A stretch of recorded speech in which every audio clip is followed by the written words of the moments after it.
Hello everyone, आप सभी UP मुख्य सेविका परीक्षा 2023 से संबंधित आप सभी के लिए बहुत ही ज़रूरी जो है सूचना फाइनली इतनी देर रात हो चुकी है, लेकिन फाइनली आप सभी के लिए मैंने सोचा क्यों ना आप सभी को अपडेट देना भी बहुत ही ज़रूरी है, क्योंकि इन सारी बातों को जानना इसलिए ज़रूरी है क्योंकि सारी चीज़ें बहुत ज़्यादा रिस्ट्रिक्ट हैं इस बार।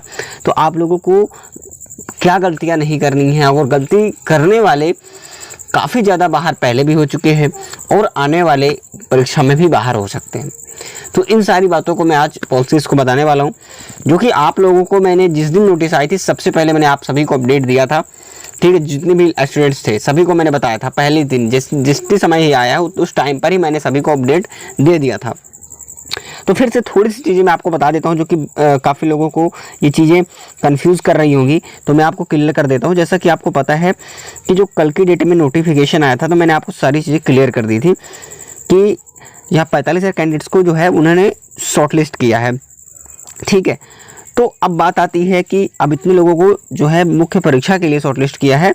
अब उनका ये कहना है कि जो मुख्य सेविका पद के केवल जो महिलाएं थी, जिन्होंने 939 अभ्यर्थियों को यानी जो ऑनलाइन किए थे, लेकिन उस समय पे उन्होंने क्या किया था, फीमेल यानी जेंडर गलत चेंज कर दिया, यानी अगर उन्हें फीमेल करना था तो वो मेल कर दिए गलती से।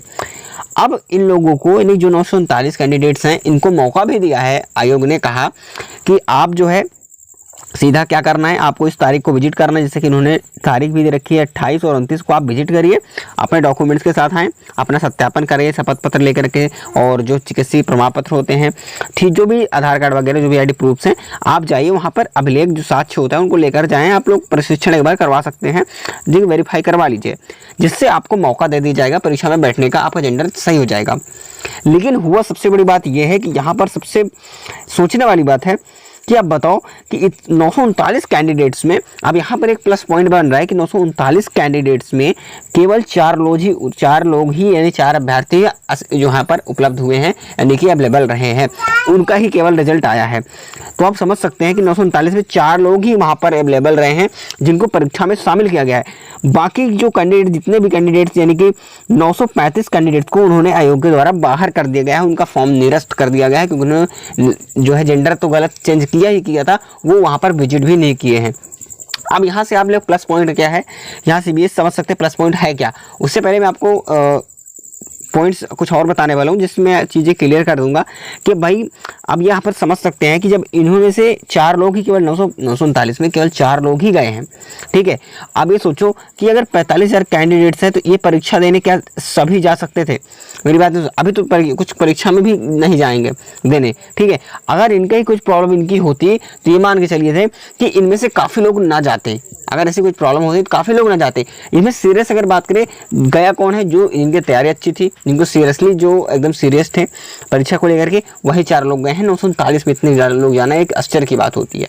ठीक है, तो कुल मिलाकर अगर बात करें तो इनमें से केवल 10 से 15,000 कैंडिडेट्स ही ऐसे होंगे, ठीक है, जो कि एवरेज ठीक ठाक पढ़ने में ठीक ठाक रहे होंगे, जो इनका जो एवरेज रहा होगा ठीक ठाक पढ़ाई में, जिनकी तैयारी एवरेज रही होगी, इतने ही होंगे। बाकी कैंडिडेट्स नहीं है इतने ज़्यादा। ठीक है, एकदम रियलिटी है बता रहा हूँ। इसकी वजह से कह रहा हूँ कि आप इस बार आपका सिलेक्शन बहुत कम मार्क्स पर भी होगा। आप लोगों को परेशानी होगी कि बहुत ज़्यादा हाई कट ऑफ जाएगी। वो क्या स्कोर होगा मैं बताऊंगा। उससे पहले मैं आपको बता देता हूँ कि काफ़ी लोग बुक्स के बारे में बात कर रहे थे, वो बुक्स के बारे में थोड़ा बता देता हूँ कि आप लोगों की तैयारी बेहतरीन हो सकती है उस चीज़ से। बाकी आपके पास जो भी है आप लोग रीड कर सकते हैं। तो फाइनली चलिए बुक के बारे में जो बात कर रहा हूँ उसको मैं आपको बता देता हूँ, क्योंकि आप लोग बहुत कमेंट आ रहे थे कोई बुक हो तो बताइए, तो मैं आपको बता देता हूँ। तो हम बात कर रहे थे चक्षु पब्लिकेशन की बेस्ट बुक के बारे में, जो कि मुख्य सेविका के लिए स्पेशली इसे डिज़ाइन किया गया है, और ये एक नया एडिशन है। आपके सिलेबस के अकॉर्डिंग ही इसे जो है कवर किया गया है। संपूर्ण स्टडी गाइड के साथ आपको यहाँ पर मिल रहा है, ये बुक मिल रही है, जिससे आपकी प्रैक्टिस बेहतरीन हो पाएगी। और इसमें टॉपिक वाइज सिलेबस के अकॉर्डिंग ही सारी चीज़ें कवर की गई हैं, और इससे आपकी तैयारी बेहतरीन हो पाएगी। तो अगर परचेज करना है तो लिंक डिस्क्रिप्शन बॉक्स में ले लीजिएगा, और यहाँ से आप मार्केट में भी अवेलेबल मिल जाएगी, वहाँ से भी आप परचेज कर सकते हैं, जिससे आपकी तैयारी बेहतरीन हो सके।